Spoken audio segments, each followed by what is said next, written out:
5 minutes, start right now. So right now I'm sitting with my good friend Arya Safar, and we're talking about some of his projects that he's been working on in the past year. So you're calling these projects analog, huh? Yeah. So tell me about what they are and what you've been doing.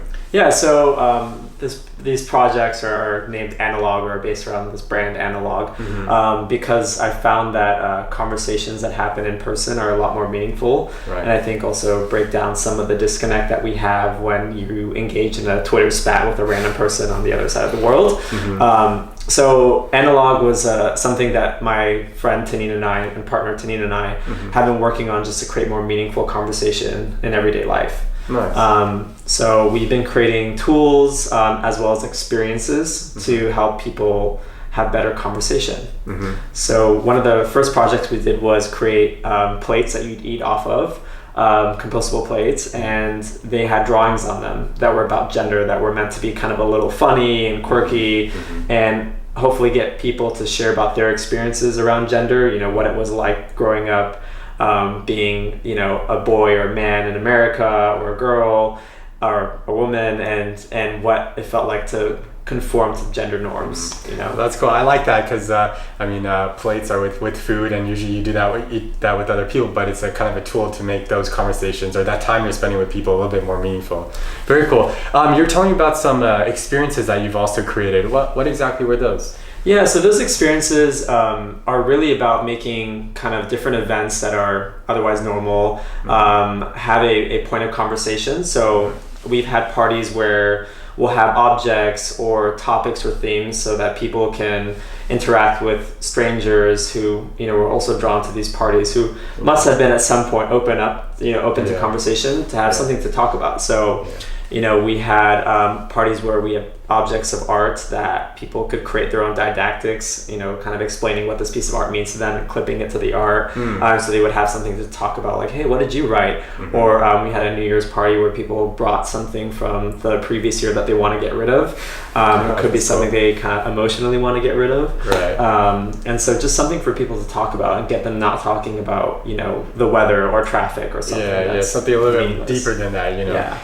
That's interesting. So it seems like you provide the context, or you provide a good environment to kind of foster deeper connections.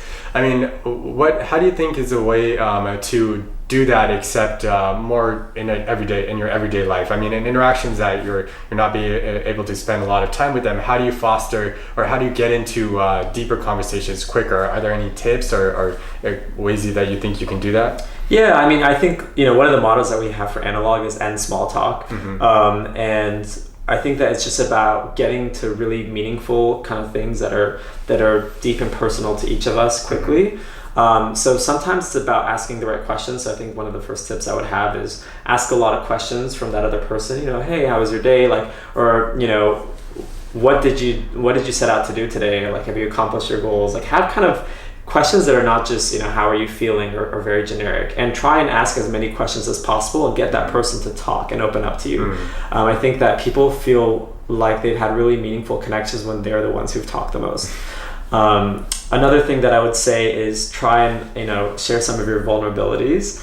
So sometimes it's about sharing something that you're frustrated with or upset about, or maybe some insecurity you have, your physical appearance, or something else. And then I think people are disarmed by that, because then they feel like, okay, this person is being vulnerable with me, I can share something with them. Yeah. And the other thing is kind of body language, and how you can kind of reflect someone else's body language.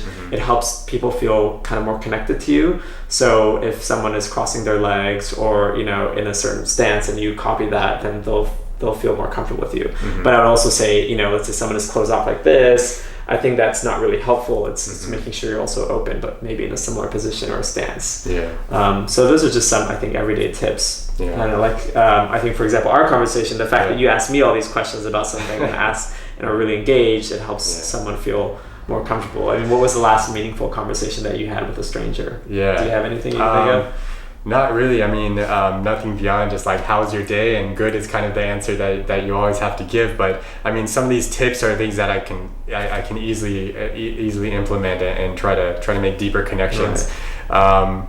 That's awesome, Mario. I appreciate you sharing all that with us. Yeah, for sure. I mean, I hope people can have, I think if people have these more meaningful conversations, especially in this political climate, we can have less disconnect and hopefully more progress. Yeah, awesome. Thanks for spending time. That was 5 minutes with Fahd, and I'll see you guys in the next one.